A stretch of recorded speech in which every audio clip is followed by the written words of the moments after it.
జగన్మోహన్ రెడ్డి ఘోర పరాజయం తర్వాత ఆ పార్టీకి సంబంధించినటువంటి చాలామంది కార్యకర్తలు కావచ్చు, మాజీ ఎమ్మెల్యేలు కావచ్చు, అలాగే ఎంపీలు, లోక్సభ ఎంపీలు, పార్లమెంట్ ఎంపీలు అందరూ కూడా పార్టీ మారుతారు ఆల్మోస్ట్ అన్న వార్తలైతే వింటూనే ఉన్నాం. దానిలో భాగంగానే మరి ఆయన పార్లమెంటు సభ్యులతో మీటింగ్ ఏర్పాటు చేస్తే ఆ మీటింగ్కి ఎవరు హాజరవ్వలేదు అన్న వార్తలైతే వినిపిస్తూ ఉన్నాయి.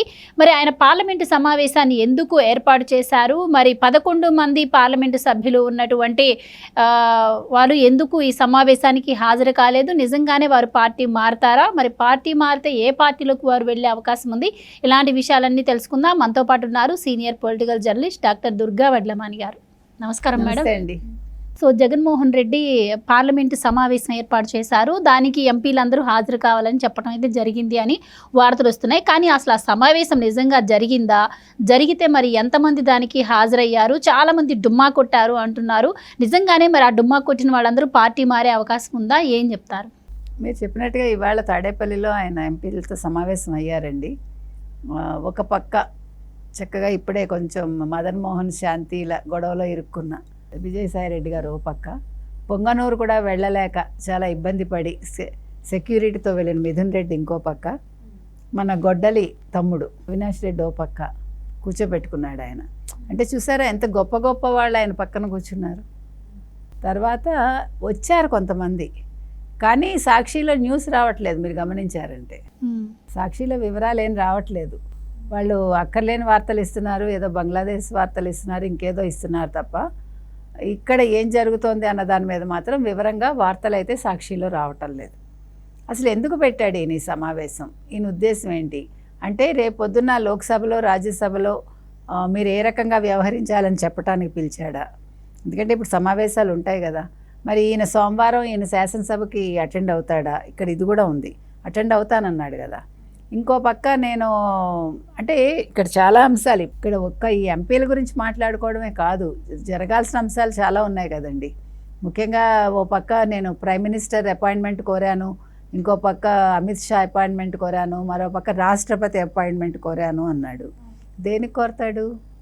కాదు అసలు ఏమండి, కొంచెం మోకాల్లో తలకాయ ఉన్నవాడే ఇలా ఆలోచిస్తాడని. లేకపోతే కూటమిలో బీజేపీ ఉందా లేదా? బీజేపీ ఏమైనా వైసీపీతో కలిసి ఉందండి? ఇప్పుడు నీ కూటమి వాళ్ళు సరిగా లేరు అని కూటమి ప్రభుత్వానికి వెళ్ళి కంప్లైంట్ చేస్తాడు ఆయన. బీజేపీకి వెళ్ళి కంప్లైంట్ చేస్తే కూటమిలో ఉన్న వాళ్ళకి లేదు అనే కదా. అంటే నీకు కూడా బుర్ర లేదని వెళ్ళి మోదీకి చెప్తాడు ఆయన. నీ పార్టీ వాళ్ళకి బుర్ర లేదు, నీకు కూడా లేదు మోదీ, నీకు కూడా లేదు అమిత్ షా అని వెళ్ళి చెప్తాడా?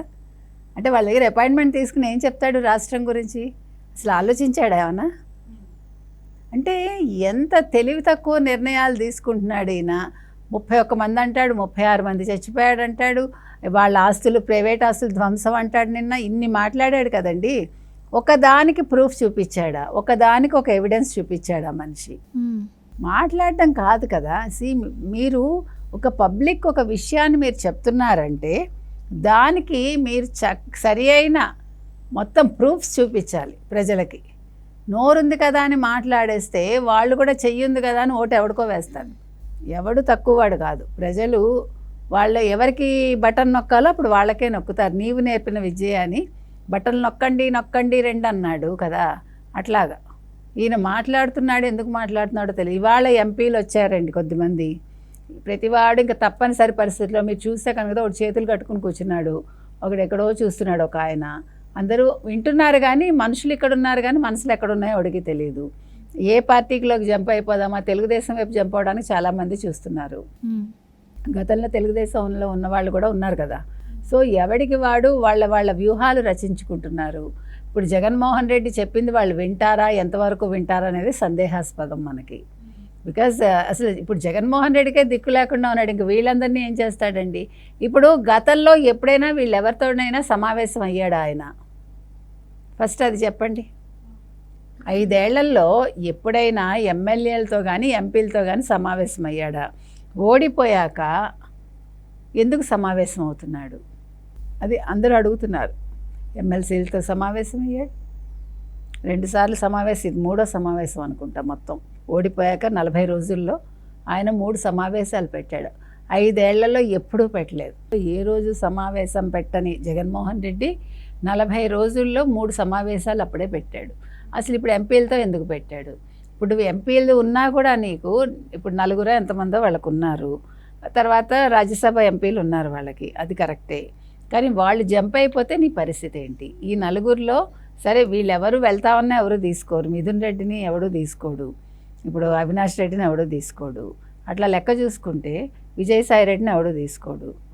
అంటే వీళ్ళ ముగ్గురు ఇంకొకటి నలుగురు మొత్తం. మనం ఎందుకు చెప్తున్నామంటేనండి, ఇప్పుడు వీళ్ళు ఎవరైనా సరే ఏం చేస్తారో అనేది ఎవరికీ తెలియదు. రేపు పొద్దున అక్కడ సమావేశాలకు వెళ్ళినా వీళ్ళలో ఎవరు నోరు విప్పుతారో ఏం మాట్లాడతారు. విజయసాయి రెడ్డి ఏం మాట్లాడతాడండి? నీకు ఒక ప్రభుత్వ ఉద్యోగితోటి నీ మీద ఆరోపణలు వచ్చాయి, ముందు దానికి వివరణ ఇమ్మని ఎవడైనా అడగచ్చు కదా. ఒక ఎంపీగా ఉన్న వ్యక్తి ఒక ఆరోపణ వచ్చినప్పుడు దాన్ని నిరూపించుకోవాలి. అందులో ఆవిడ ప్రభుత్వ ఉద్యోగం, అటువైపు ఉన్న ఆవిడ, అదంతా ఎవరికి అవసరం లేదు. నువ్వు నిరూపించుకున్నావా లేదా అనే చూస్తారు. మిథున్ రెడ్డి విషయానికి వచ్చేసరికి నీ మీద ఉండే ఎలిగేషన్స్ ఏంటి, గొడవలు ఎందుకు జరిగాయి, నీ ఊరికి ఎందుకు వెళ్ళలేకపోయావని ఎవడైనా అడగచ్చు. ప్రతి వాడికి ఒక్కొక్క లొసుగుందండి అక్కడ. అవినాష్ రెడ్డి, నువ్వు దోషివి కదా, నువ్వు మీ బాబాయ్ హత్య కేసులో నువ్వు ఉన్నావు కదా, నిందితుడు కదా, మరి ఈ పరిస్థితి ఏంటి, నువ్వెందుకు సిబిఐ వస్తే ఇలా చేసావని అడిగే అవకాశం ఉంది ఎవరైనా. వీళ్ళందరూ ఏం ఆన్సర్ ఇస్తారు? మీరు రాష్ట్రానికి ఏం చేశారు, మీ నియోజకవర్గాలకు ఏం చేశారని అడగటానికి అక్కడ ఏమీ లేదు. మీరు చేసిన తప్పులకు వివరణ ఇవ్వండి అని ఎంపీలందరినీ అడగాలి. అంటే గత పాలన ఎలా ఉందో మనం చెప్తున్నాం. ఇప్పుడు జగన్మోహన్ రెడ్డికే దిక్కు లేదు. జగన్మోహన్ రెడ్డికి ఇప్పుడు సిబిఐ ఈడీ కనుక రోజువారీ కేసులు మొదలుపెట్టింది అనుకోండి, లేదు మరో పక్క కోర్టు అతని మీద బెయిల్ రద్దు చేసేసింది అనుకోండి, జగన్ పరిస్థితి ఏంటి? అందులో ఉండే ఎంపీలు మొత్తం అందరినీ తీసుకోండి, మీరు ఎంతమంది మీద ఎన్ని కేసులు ఉన్నాయి, ముందు దాని మీద చర్చ పెట్టుకోవాలి. వాళ్ళు ఏంటి నియోజకవర్గానికి చేశారని కాదు, వాళ్ళు చేసిన అవినీతి ఏంటి, వాళ్ళు చేసిన అక్రమాలు ఏంటి, వాళ్ళు చేసిన దౌర్జన్యాలు ఏంటి 5 ఏళ్లలో, వాళ్ళ వల్ల నియోజకవర్గాల్లో ఎవరెవరు ఎంత ఇబ్బందులు పడ్డారు, వీళ్ళ మీద ఎన్ని కేసులు ఉన్నాయి, వీటి మీద తప్ప చర్చ. అభివృద్ధి ఇలాంటి పదాలు అసలు వైసీపీ ప్రభుత్వ హయాంలో అటువంటి పదాలే లేవు, అంతే కదా.